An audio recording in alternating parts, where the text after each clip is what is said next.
So in today's chapter of romance, on this wonderful day of November 7th, 2016, the day before we decide who we're going to have as the 45th President of the United States, I've decided to make a video addressing a commonly, um, spoken myth, and that is the claim that for each person there is a person, and in particular, a romantic partner for that person.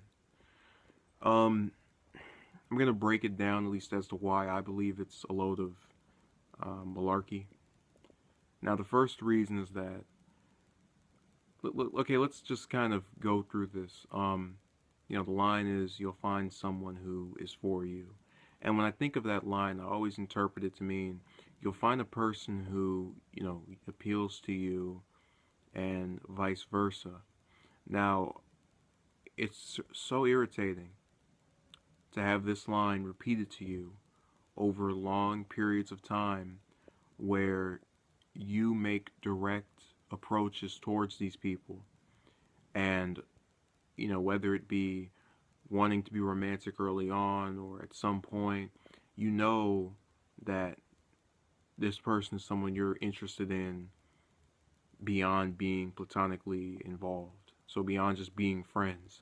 um Really, what gets me is that people have claimed I am selective and my standards are too high. I've really only had about maybe two, three people say that, and I'm seeking the wrong type of people.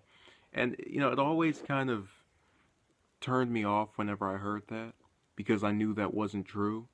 Um, because I've approached, within the last 2 years alone, roughly 20 to 30 different women. Obviously, at some points you would refer them as girls because they were under 18 when I was under 18, But that's still, a high number. And in approaching all of those, you can talk about your unique experiences. Obviously, some, interactions last longer than others, but they all have the same narrative where I meet someone or see someone that I find either physically attractive or see their personality as being attractive, or a mixture of both. And at that point, I think I have a chance with them, only to be surprised in the end when they either say they're not interested, or it's obvious it won't work. Um, and those always irritated me. But I gotta be careful about what I say, because if you are a male who is not playing sports, a sport game or sport, you will be accused of plotting out a shooting, even though you own no firearms or have any interest in doing anything anyone who you don't see directly impacting you in any meaningful way. I mean, really, none of these girls left an impact on me, beyond maybe two or three of them, and I don't even think about them most of the time anyway. Uh, but except for when I do these videos, because I'm trying to pass the information on so that someone doesn't repeat the same errors in judgment. Uh, you know, the one I saw as all of those different girls at different times. Not all of them, but the majority, because I would speak to some of these for a couple of months and really thought I would get to know them. One, for example, I met earlier this year, and we, messaged each other for quite some time and had a number of phone conversations that were rather lengthy. I really thought I was, finally finding a person who liked me, because she said she found me attractive. And I was so enamored, and I was on cloud nine, and it was, all good and great for about 2 or 3, 4 weeks, probably about a month. And then all of a sudden, she stops answering the phone. She stops, responding to my text. Eventually, I get her to answer. I guess I surprised her or something. I called her a couple months later. She asks who it is. I say who I am. Hangs up. I stopped calling her after that. Because at that point it became obvious to me she didn't want to be involved. And I'd rather you just tell me up front it will not happen than give me the false hope that, oh, maybe she'll change her mind. Give her time to get to know you. She had a month of every day contacting me and us talking. And look what it turned into. Nothing. It was a failed relationship. It was a failure. That's kind of how I view relationships where, um, it doesn't give me any long-term happiness or doesn't work out. It's a failure. And all those past attempts at relationships were failures. Um, and that's really, kind of how I feel about just, my attempts at romance in general has been a failure. And I'm not one to go and say that, the one does not exist for them, because it's so much easier for women to get men than it is for men to get women, even though we have more women in this country than men. Um, because a lot of males will get with the first woman that they see, no matter how messed up she is, no matter how unattractive they may find her. As long as they can find one to just casually have sex with, they'll go and get with that.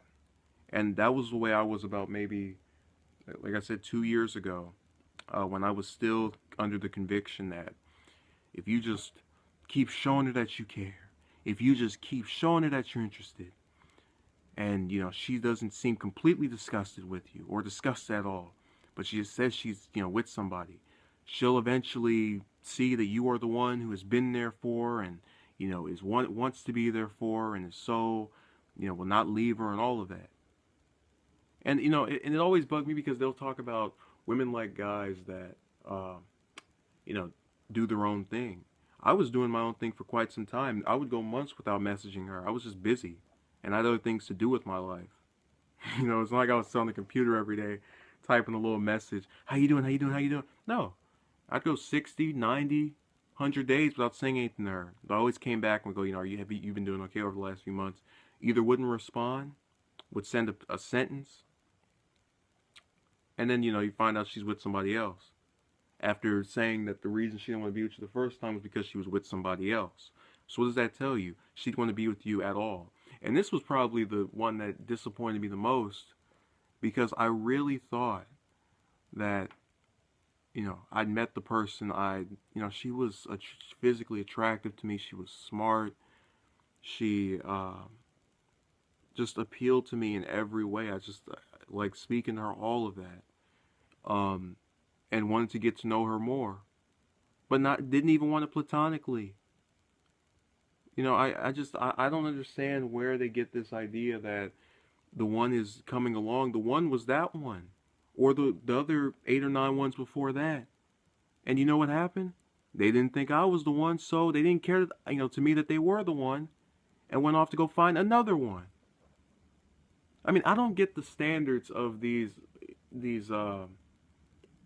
a lot of these just, I guess, females in general, that I approach anyway. And it's not even just, oh, you're approaching the same kind of one. Some are in school, some are not. Some go to the party every week, some don't. Some have a job, some don't. I mean, at this point, you might as well just start, I don't even know, draw a draw a picture of a woman on the wall and be like, hey, let's go on a date. That's about as much as I can think of doing, because the one is not real. The one is a myth. And we know the one is not true because not every one is taken by the one or by anyone at all. They are one. They're single. Unless they draw the picture of the woman on the wall and take her on a date. Man, it doesn't get any easier. Thank you for watching and have a good day.